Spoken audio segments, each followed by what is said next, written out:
Boa tarde a todos, vamos começar de novo aqui. Meu nome é Vanderlei Jones, sou um dos coordenadores do SICS, Centro de Inovação e Construção Sustentável, que é uma iniciativa da Universidade de São Paulo com parceiros da indústria, né? Nós somos apoiados e financiados por empresas, né, que investem em inovação e estão dentro desse processo ajudando a gente a construir um edifício que é o edifício do SICS, que vai ser um edifício marcante, né? O SICS Talks, ele tem por objetivo apresentar para vocês coisas que são inovadoras, interessantes e que a gente está desenvolvendo dentro do SICS, né? E hoje a gente tem um dia bastante especial, porque nós vamos apresentar o que é a primeira tecnologia que nós estamos testando dentro do SICS na área de concreto, né? Vocês já viram, a gente já falou outro dia da área de fundações com geotermia. Nós vamos voltar ainda ao tema de fundações e a gente vai hoje então falar de concreto. Quem vai falar hoje para a gente no tema concreto líquido de baixa pegada de CO2 em fundações são dois pesquisadores que trabalham na unidade Embrapi, que nós mantemos e que trabalham na área de construção civil. O Dr. Marcos Rebman, que é um engenheiro pela Federal do Mato Grosso do Sul e doutor pela Escola Politécnica, e o Dr. Marco Quattroni, que é engenheiro e tem doutorado em engenharia pela Politécnica de Milão, na área de tecnologia de edifícios, né? E fez o pós-doutorado aqui na USP com a gente e hoje permanece na USP trabalhando como pesquisador da unidade Embrapi. E a gente também tem o prazer especial de ter aqui o Carlos Massucato, que talvez dispense apresentações, então, que é uma pessoa com grande experiência e grande liderança na área de concreto usinado, né, que é parceiro nosso no desenvolvimento da tecnologia, e ele também é diretor do Ibracon, né? Queria dizer que o SICS Talks tem o apoio, né, do INCT Centec, da Intersement, da Cátedra Construindo Amanhã, da ArcelorMittal, da Construliga, da BCP SNIC e do CBCS, né? Essas entidades todas ajudam a gente a divulgar o SICS Talks, né? Levam a mensagem até vocês, né? A gente quer agradecer os nossos parceiros, os nossos apoiadores, né? Porque isso é muito importante. Eu vou fazer uma apresentação bem breve, de 2 minutos, e depois eu vou passar a palavra para os nossos palestrantes, né?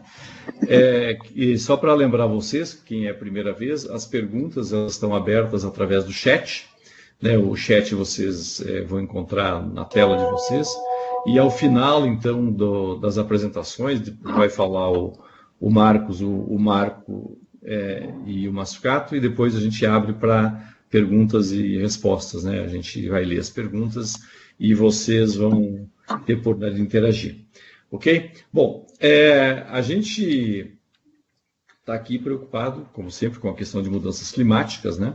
Esse gráfico eu mostrei semana passada, mas eu acho ele tão bonito que achei legal mostrar hoje de novo, né? O mundo está ficando mais quente, né? E a indústria do cimento tem uma parcela cada vez maior da pegada global de CO2, né? Isso tem a ver com a demanda que o mundo tem por construção, por infraestrutura, por edifícios, né? E se nada for feito, esse é um gráfico que eu montei pegando várias informações, se nada for feito, a indústria cimenteira vai precisar atender a demanda da sociedade, não vai surgir um outro cimento do céu, né? O cimento tem que ser feito com coisas da terra, e das coisas da terra é o que a gente tem. E a gente talvez o cimento pode chegar até 30%, 35% do CO2 antropogênico em 2050. Isso se a gente conseguir reduzir a pegada de CO2 como é necessário, né? A indústria de cimento tem uma longa tradição e uma grande transparência, né? Ela é o único setor industrial a publicar dados sobre emissão de CO2 abertos, verificados, tem uma base de dados que cobre 30 anos de produção de cimento, né? Envolve boa parte da produção brasileira de cimento que está lá com as emissões de CO2 reportadas. O foco da indústria tem sido cimento com menos de CO2, né? Então, substituir clinker por cinza volante, por fly ash, por filler, né? Eficiência energética e energias renováveis. Mas existe uma outra possibilidade, que é reduzir a quantidade de cimento para fazer coisas de cimento, né? E a pergunta é quanto cimento a gente precisa para fazer esses produtos. Em cima dessa pergunta, feita por uma aluna nossa, a gente desenvolveu a tecnologia que vai ser apresentada aqui hoje pelos três, né? E mais recentemente está entrando aí formas de captura de CO2, né? Evidentemente, a indústria cimenteira vem substituindo clinker por escória, por cinza volante há quase 100 anos. E, apesar dessa substituição, a pegada de CO2 da indústria tem crescido porque a demanda de cimento tem crescido. Para quebrar esse ciclo, nós vamos precisar de inovação, tá? E hoje nós estamos aqui apresentando uma inovação, né? Para vocês terem uma ideia, isso aqui é do último roadmap. Eu botei aqui em verdinho, isso aqui é a meta de mitigação do setor de cimento até 2050. A gente teria que mitigar aproximadamente 1.200.000, 1.300.000 milhões de toneladas, 1 bilhão e 3 milhões de toneladas de CO2 por ano, sendo que 80% disso vai ter que ser feito com inovação, ou captura de carbono, ou novas tecnologias que tenham menor pegada de CO2, né, que é baixa pegada de CO2 do cimento. E nós estamos aqui para apresentar uma inovação, né? E a gente está aqui apresentando uma inovação, e o campo da inovação não é o campo da academia, né? A academia, isso aqui na horizontal, é o grau de desenvolvimento da tecnologia, na linguagem da inovação, Technology Readiness Level. Tive uma ideia é TRL 0, né? A universidade, tipicamente, vem até TRL 3. Eu consigo, em laboratório, demonstrar que a coisa faz sentido, né? Para chegar num produto comercial, eu preciso chegar em TRL 9. Acontece que só se pode fazer isso em parceria entre da universidade com a empresa, tá? Do contrário, as tecnologias elas vão morrer aqui no Vale da Morte. E a gente está aqui muito feliz porque neste projeto, né, a gente tem um foco no mercado, e nós estamos cruzando o Vale da Morte porque nós temos um parceiro, e o parceiro é a Intercement, né? Então, a questão da parceria entre universidade e empresa, ela não é somente uma conveniência financeira, ela é uma necessidade. Só vai ajudar a mitigar CO2, a resolver problema ambiental e a gerar riqueza aquela tecnologia que chegar no mercado. E para chegar no mercado, não vai ser a universidade, não vão ser os cientistas. O SIC está nesse papel, é um lugar onde nós, a universidade, não só o nosso grupo, qualquer grupo que tenha tecnologia interessante, junto com a empresa, coloca a tecnologia mais perto do mercado, né? E aqui nós vamos mostrar justamente esse caso, que é a primeira aplicação em larga escala dessa nova tecnologia de concreto, tá? Então, dito isso, né, vou passar a palavra para o Marcos e para o Marco, eu não sei quem vai falar primeiro. Eu queria agradecer a eles terem aceitado o convite, né? Eles já podem ir passando aí, subindo a apresentação deles no lugar, né? E lembrando a vocês que as perguntas podem ser inseridas aqui no chat ao lado, ok? Marcos, por favor. Obrigado, Vanderlei, pela introdução. Só esperando carregar aqui a apresentação para a gente dar início à apresentação. Aqui já está aparecendo. Sim.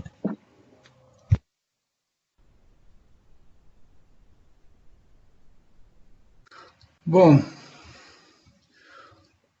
Vanderlei já falou do que se trata o prédio onde nós fizemos essa experiência de aplicação de concreto LIP. Este é uma maquete virtual do prédio. É um prédio onde serão testadas inovações em condições reais de uso.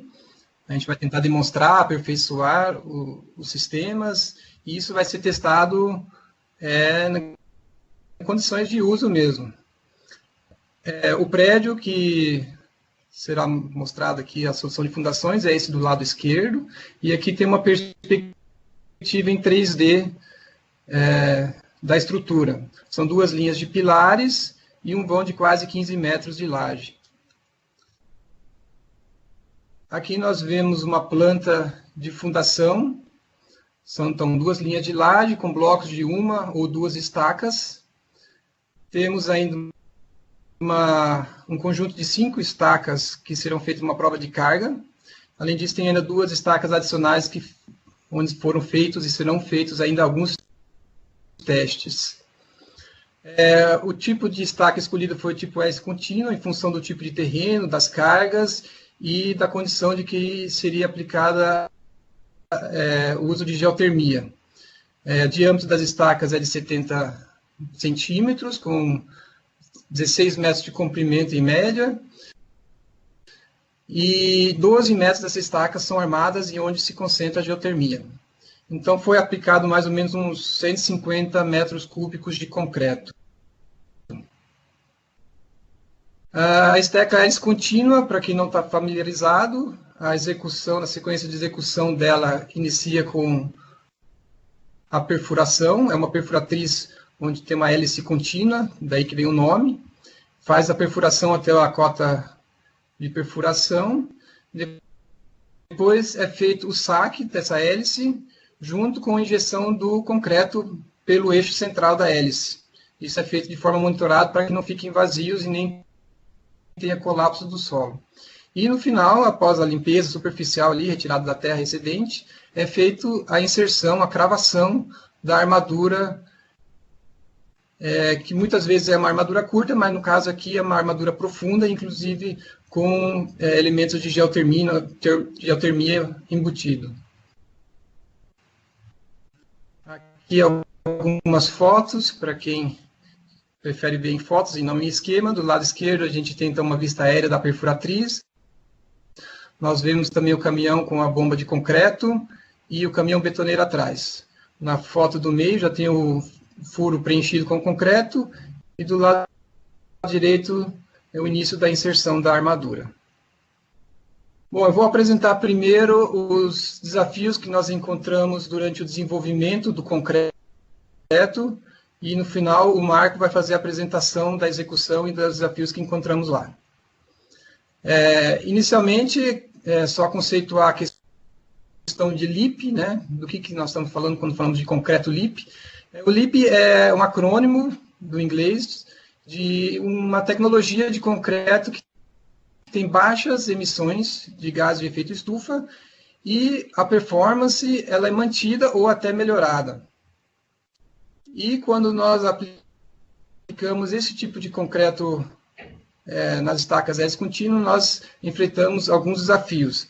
Eu não vou falar mais sobre a questão do que é o concreto em si, vocês ao longo da apresentação vão se familiarizar com o que está por trás disso, como é que se consegue produzir esse tipo de concreto e quais são as características dele. Um desafio que nós encontramos aqui relativo às estacas é que primeiro precisávamos desenvolver um concreto que fosse bombeado, que faz parte da tecnologia de aplicação dele. Depois precisava ser cravada a armadura, e tudo isso é necessário que seja feito com concreto que não apresente segregação. Também tivemos um problema com a estabilidade no tempo, devido ao tempo de produção, de locomoção do caminhão até a obra, e depois da execução tínhamos um tempo relativamente longo. E, como desafio primordial do SIX, é sempre produzir tecnologias com menor impacto ambiental, então o objetivo era baixar bastante o consumo de ligantes. E isso tudo sem comprometer a resistência e a durabilidade desse concreto. Bom, eu vou apresentar, então, esses 5, aliás, são 6 tópicos, né? Eles estão todos entreligados entre si, mas eu vou apresentar eles separadamente, mas sempre quando a gente atacava um, a gente tinha na cabeça também que um outro poderia ser impactado, então todas as decisões eram sempre feitas olhando o conjunto dos requisitos que precisavam ser atendidos. Então, inicialmente, como é que nós baixamos o consumo de ligantes? quando olhamos para uma pasta de cimento, composta de grãos de cimento e água, e queremos baixar o consumo de ligantes, normalmente nós falamos em empacotamento desse sistema. Isso se faz com partículas de tamanhos diferentes, menores, basicamente, mas se essas partículas não estão dispersas, o empacotamento nos resulta em melhora do concreto, da pasta. Então, só o empacotamento aliado com a dispersão permite um sistema mais compacto que gasta menos água para uma determinada fluidez. Além disso, não basta apenas falar em empacotamento. Aqui nesse exemplo, a gente vê um sistema completamente empacotado, mas a mobilidade dele é zero. Então, precisamos falar, junto com o empacotamento e dispersão, também de mobilidade. Se olharmos para um sistema de grãos em suspensão, inicialmente, antes de colocar o líquido, essas partículas estão em contato, e à medida que nós acrescentamos o fluido, o líquido, no caso do concreto é a água, gradualmente vão ser preenchidos vazios entre os grãos, as superfícies vão sendo recobertas, e só com um excesso de água que as partículas se afastam e começam a ganhar mobilidade. Então, o modelo simples que nós utilizamos aqui para avaliar a mobilidade é calcular essa distância média entre as partículas, que leva aí, então, em consideração o empacotamento, a quantidade de água, ou seja, a concentração de sólidos no sistema, e também a área superficial das partículas, o que envolve uma boa escolha dos materiais que vão fazer parte deste concreto. Uma outra questão é relativa aos materiais empregados. Uma pasta simples de concreto tradicional ela tem apenas água e cimento. Esse é o sistema mais simples. Mas podemos acrescentar elementos menores, partículas menores, para promover o empacotamento, e chamamos esses materiais de filler. No caso aqui é um filler de desempenho, porque ele reduz a quantidade de água no sistema, e com isso melhora o desempenho da pasta. Ela ganha resistência, tem melhor desempenho frente a agentes agressivos, etc.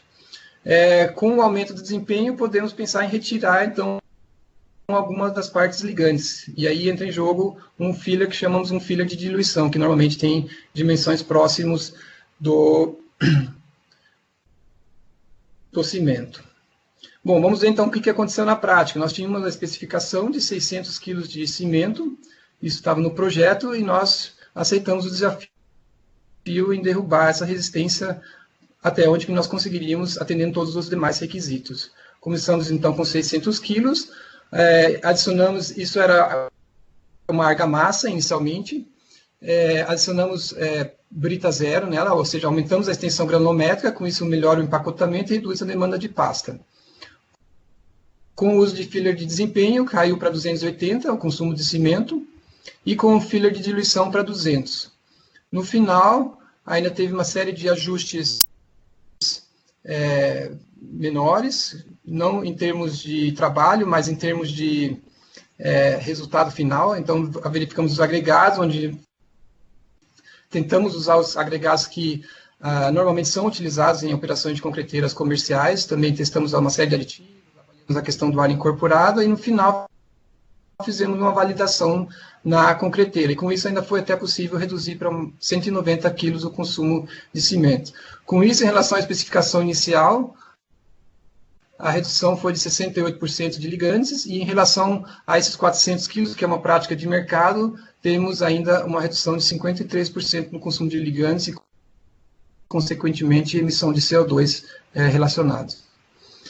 Para avaliar bombeabilidade, nós entendemos que bombeamento não se avalia apenas com o abatimento, o slump, que se relaciona mais com uma condição quase estática do concreto, mas no bombeamento o concreto está em movimento, então é necessário avaliar situações de cisalhamento em maiores taxas. Então fizemos um mapa de bombeamento com diversos concretos que nós sabíamos que eram bombeáveis. Com isso, estabelecemos essa região aqui, e todos os concretos que testamos, como esse especificado inicialmente, um de mercado, e os outros que fomos desenvolvendo, sempre tentando encaixar nessa região do mapa de bombeabilidade aceitável. Com relação à separação de fase, era um outro desafio. A separação de fase ela pode viabilizar o próprio lançamento através do bombeamento, o que, em casos de não ser possível uma resolução rápida, você perde o próprio furo, a própria estaca, e tem o problema também da inserção da armadura, que se o agregado graúdo for se concentrar na parte inferior, você não consegue inserir a estaca, a armadura até na posição definitiva.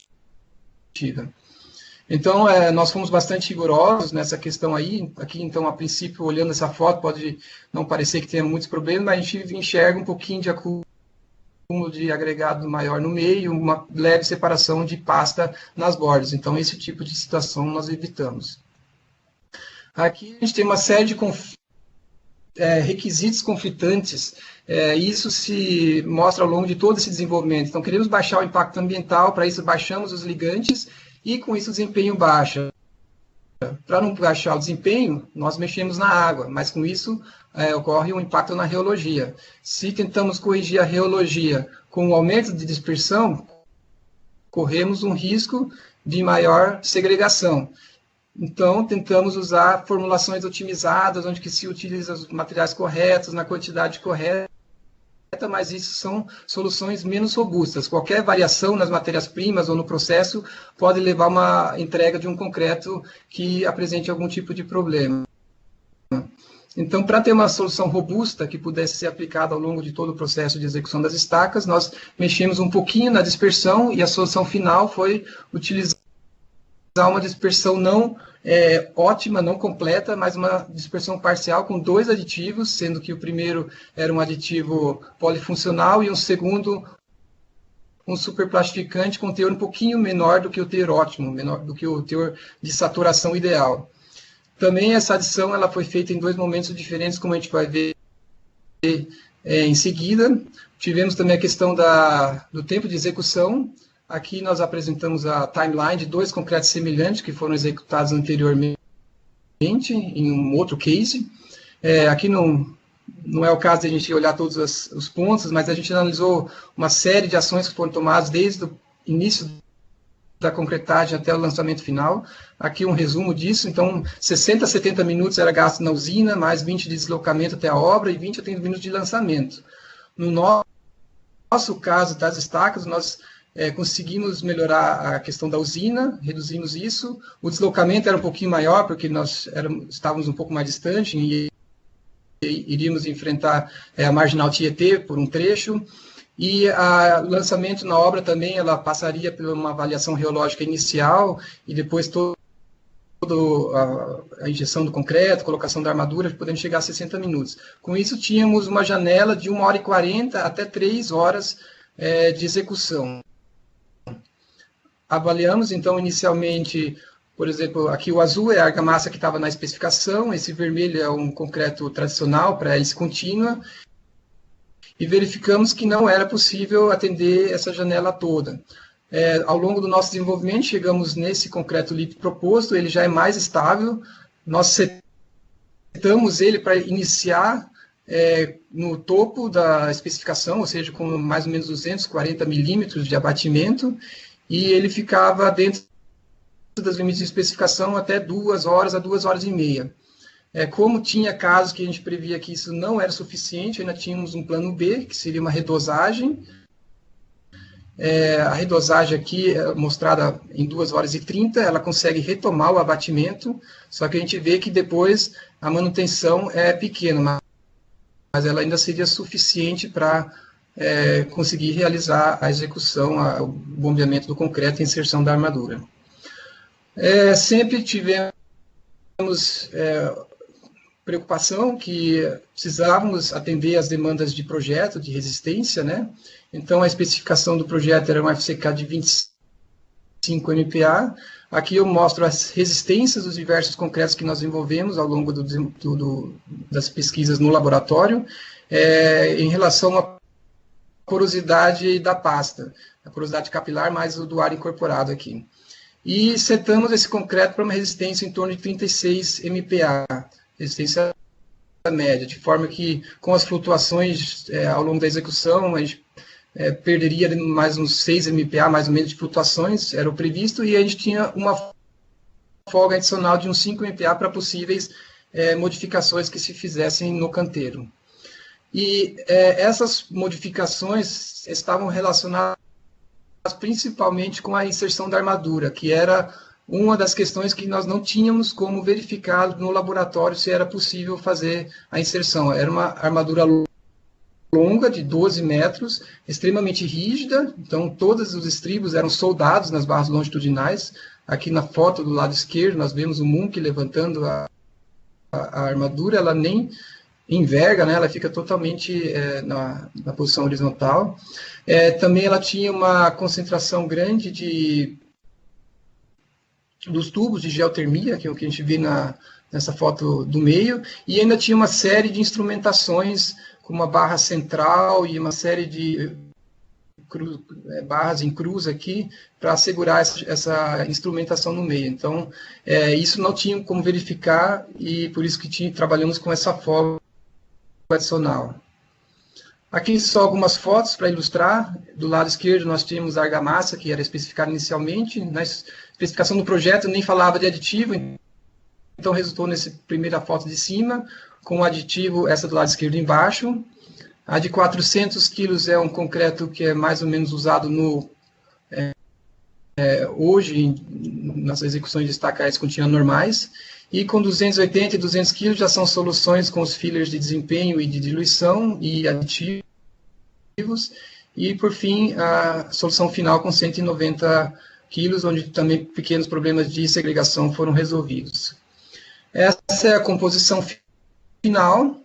Ela leva brita zero, 2 areias, sendo uma natural e outra artificial, 190 kg de cimento, 210 kg de filler, divididos em filler de desempenho, um pouco mais, e filler de substituição, 160 litros de água.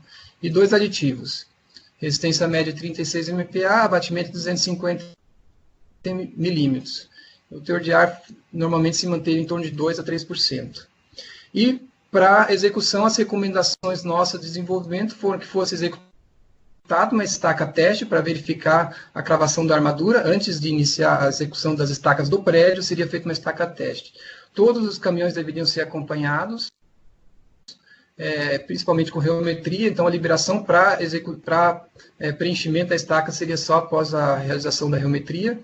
E tínhamos essa folga de mais ou menos de 36 MPa aqui em média para FCK 25 para fazer possíveis ajustes. E que esses ajustes na obra deveriam ser feitos preferencialmente com aditivo superplastificante, sempre dando atenção à questão da segregação. Em seguida, o Marco vai apresentar os desafios que a gente encontrou na execução.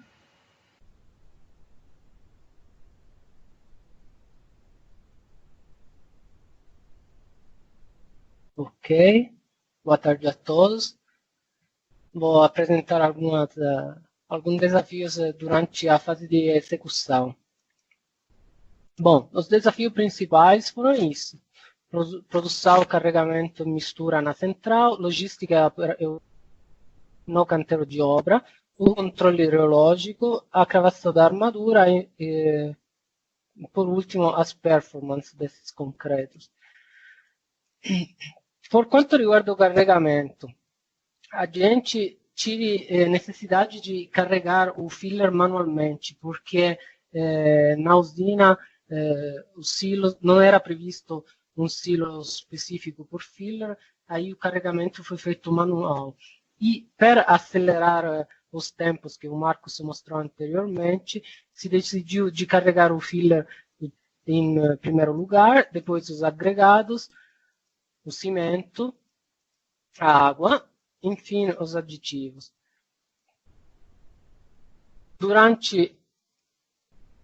Infelizmente, na primeiras estacas, a gente, durante o controle hidrológico, percebeu a formação de pelotas desse composto de finos, de filler, devido provavelmente à sequência de carregamento.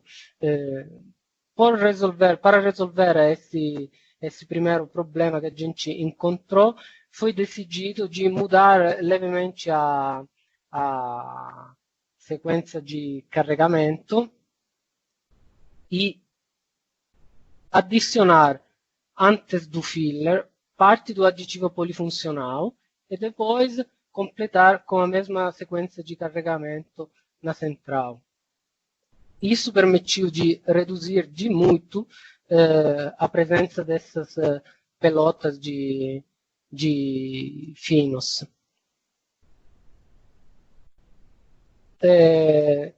Relativamente ao canteiro de obra, a área da obra era bastante limitada pela presença de outras estacas de teste e pela presença de uma série de máquinas para perfurar, a escavadeira, a bomba, o caminhão, mais um muque para movimentar as armaduras. O tempo total entre o controle reológico, o início da perfuração e a cravação da estaca era mais ou menos 35 minutos, o que restringia também o tempo para a gente controlar a reologia das misturas e, eventualmente, fazer correções, porque era importante evitar que o concreto que ficava na tubulação do equipamento de perfuração endurecesse.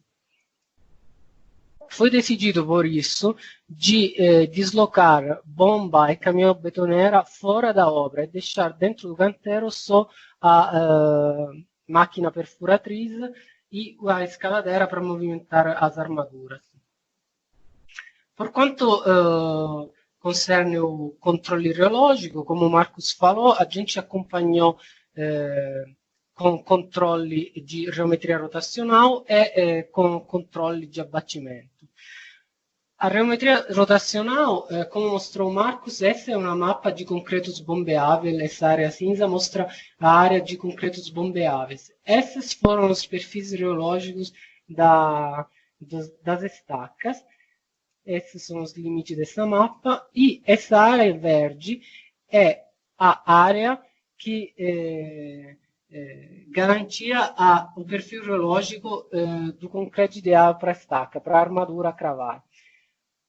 Durante a realização, tivemos 4 estacas que não cravaram, 2 de teste e 2 que cravaram parcialmente. Essas 2 que cravaram parcialmente são essas em vermelho e essa outra. Se pode notar como estão muito próximas do limite superior da nossa área, o que significa que o controle geológico tem que ser muito mais preciso do que os LAMP podem nos falar. Fizemos também o controle do abatimento. Essas 2 são as 2 de teste que não cravaram. E essas 2 são as estacas que cravaram parcialmente. E se a gente observa os LAMP não tem nada diferente do resto das estacas que se comportaram de forma perfeita. Essa última é a estaca de referência, com concreto típico de mercado, que está dentro da faixa entre 20 e 25 centímetros de abatimento que o Marcos apresentou e que a gente usou como requisito para desenvolver o concreto. A armadura, ele falou, é uma armadura muito rígida, quindi não tinha flexibilidade, a gente precisava ter muito cuidado em que ela entrasse perfeitamente vertical.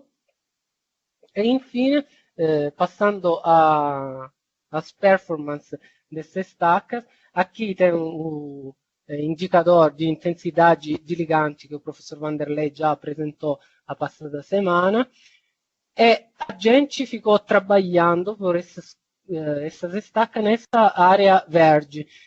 Por quê? Porque a gente tive muitas restrições do ponto de vista geológico. E com tudo isso conseguiu manter as estacas dentro da faixa. Essas 4 são do primeiro dia e depois essas outras são dos últimos dias de concretagem. No máximo, a gente conseguiu realizar, esse aqui é o concreto de referência, no máximo a gente conseguiu, esse é o concreto de referência, a gente conseguiu no máximo realizar até 7 estacas por dia. Passando às emissões de CO2 dos concretos LIPs utilizados, podemos ver o posicionamento no limite inferior próximo de 2 e das estacas LIP e do concreto de referência com marcador triangular. Em termos de quantificação, nós tivemos, esses valores são calculados considerando 150 metros cúbicos de concreto utilizado para realizar essas estacas. Tivemos uma redução no consumo de água em 25% entre o concreto de mercado, que foi a nossa referência, e o LIP, uma redução de 53% no consumo de cimento e nas emissões de CO2, e considerando o concreto, as argamassas especificada em projeto, tivemos uma redução de 43% do consumo de água e de 68% no consumo de cimento e CO2. Outras questões de performance. Nós tivemos a parte de durabilidade, que será objetivo de estudo em corpo de provas, por enquanto, e, eventualmente, temos a possibilidade de avaliar a interface entre solo e concreto e tirar testemunhos de algumas estacas que podemos escavar. Por quanto concerne o problema de carbonatação, nós sabemos que o uso de alto teor de filler pode acelerar o processo, a cinética de carbonatação, mas nesse tipo de aplicação o solo é totalmente saturo e irrelevante. O filler reduz a variação dimensional, quindi non temos problema né di retração, né di aumento volumétrico. A água de mistura que a gente controlou, o Dr. Fábio Cardoso desenvolveu um método para controlar a água de mistura dos caminhões, deu medidas próximas aos valores esperados. Porosidade e permeabilidade serão determinados em corpo de prova. Moldamos também, foram moldadas colunas de corpo de prova em forma de colunas para avaliar a segregação. A gente irá fazer a resistência em outras idades. E por quanto concerne a corrosão de armaduras, temos pesquisa em desenvolvimento pelo grupo, junto com o INCT, com o professor Gibson Meira da Paraíba. E agora passo a palavra para o Carlos Massucato. Obrigado.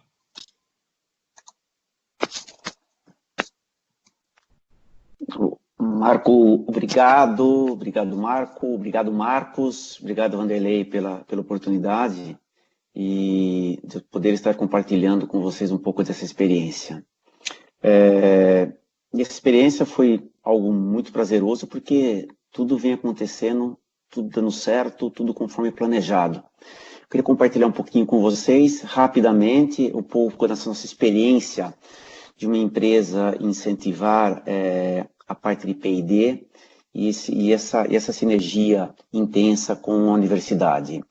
A colocação de concreto LIP no mercado, pela visão da empresa, pela visão de negócio em si, coisas importantes que devem acontecer para esse produto, ou seja, a nossa transição, a nossa mudança do mindset para que se leve a produtos mais sustentáveis. E para atingir esse nível de performance, tem coisas importantes para acontecer. Primeiro, temos que pensar numa mudança no sistema de controle da qualidade do concreto. Os métodos atuais, como demonstrado pelos doutores, não são mais suficientes para atender o que vem de novas tecnologias para o mercado. Ponto 2, a capacitação da mão de obra. Para nós, foi um aprendizado.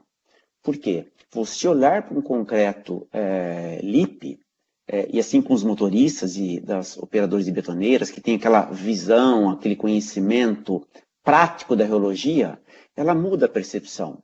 Você olha para o concreto em si, ele batendo, você acha que ele é normal, ele vai ter o mesmo comportamento, mas reologicamente ele apresenta uma outra forma. Então, para nós foi importante novas metodologias de controle da qualidade, produtos robustos, um desafio que foi dado para a equipe. Pessoal, tem que ser com material de mercado. Conseguimos esse processo com os equipamentos também comumente utilizados no Brasil, com as centrais dosadoras, com os agregados de mercado, e só colocando tecnologia, laboratório, capacitação, foi possível ter essa produção. Então, para nós, a experiência foi muito positiva, de conseguir ter produzido mais essa concretagem com o sucesso que nós tivemos. A Intersemente pretende, são 7 anos de trabalho, 5 a 7 anos de trabalho dentro desse mesmo tema, onde saímos hoje, podemos dizer, num TRL 7, já assumindo a dianteira para a colocação do comercial. E, evidentemente, que esse interesse comercial, a Intersemente planeja colocar isso para as construtoras que têm aquela vertente da sustentabilidade. Então, acho que isso aí a coisa deve acontecer em curto espaço de tempo, ou seja, é uma necessidade da economia e da sociedade buscar esses produtos, assim como foi citado pelo Vanderlei. E a Intersemente ela não para dentro dos seus trabalhos, desde a questão desse processo do trabalho com o LEAP em si, que a gente vem ano a ano buscando as matérias-primas, os aditivos e a tecnologia, e a gente aconteceu algum probleminha aqui que não está deixando eu começar a apresentação. Alguém pode me ajudar? Caiu, eu vou colocar ela de volta, peraí.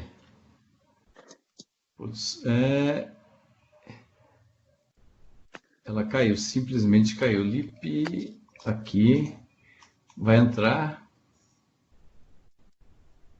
Só teve que achar o ponto dela. Slide 46 deve ser. Para quem tem 130, não, é brincadeira, pessoal, só faltam 2 slides.